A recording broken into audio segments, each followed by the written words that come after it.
Я хочу вам особисто подякувати за вашу стійкість, за те, що ви залишились вірними Україні за час перебування фактично в російському полоні. Тут багато дискусій було, і я впевнений, що вони ще будуть, про те, чи справедливий цей обмін. Чи правильно, що ми віддали можливого свідка по справі MH17? А чи не зрада цей обмін, чи це перемога?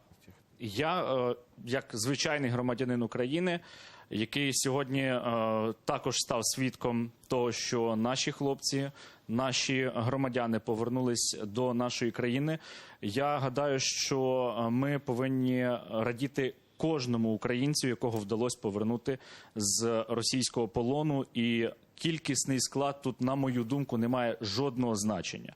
Якщо ми можемо забрати з лап Кремля хоча б одного громадянина України і поміняти його на 1000, на 2000 тих, хто потрібен чи не потрібен навіть Російській Федерації, це потрібно робити. Тому що цим ми відрізняємось від росіян.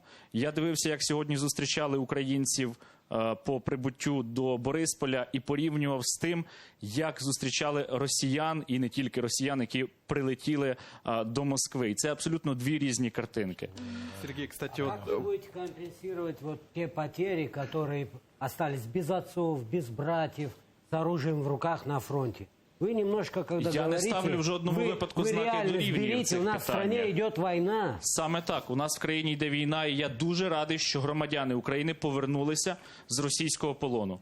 Саме це я хотів сказати. Я в жодному випадку зараз не кажу, що ми повинні йти на якісь домовленості з Кремлем, що ми повинні щось віддавати Кремлю іще.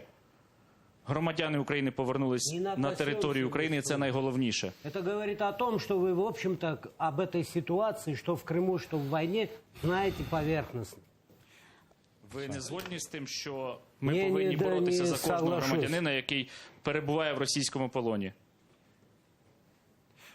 Это мне вопрос. Пане Ахтеме, это я мне з усією вопрос. повагою, так, я до вас ставлю запитання, Що? я просто вас Повторіть. не зовсім розумію. Еще раз повторите вопрос. Я запитую вас, чи ви не згодні з тією тезою, що ми повинні боротись за кожного українця, який перебуває в російському полоні, і повернати його будь-якою тезу, ціною? которую вы сказали. Конечно, если бы мы не боролись, то мы до этого еще не освободили бы еще ряд заключенных. Борьба за заключенных и освобождение любой ценой – это разные вещи. Нет, он говорил о том, что 1000 за одного отдать. Это реальность есть? Нет, реальность есть, 1000 отдать за Давайте одного. передайте, Это пожалуйста, реально? микрофон. Это Да, демагогия. дайте, Айдар пожалуйста, Муждабаев. микрофон журналисту Айдару Сергей, Я Муждабаеву. коротко завершу. Да. Я Да, коротко да, Сергій, завершу. да. Я Айдар Муждабаев. Я хочу завершити тим, що неважливо, друзі, які в нас всередині точаться зараз дискусії, ми повинні бути об'єднаними навколо того, щоб повертати наших українців додому. І ми повинні робити все заради цього. Росія – агресор, Росія – окупант.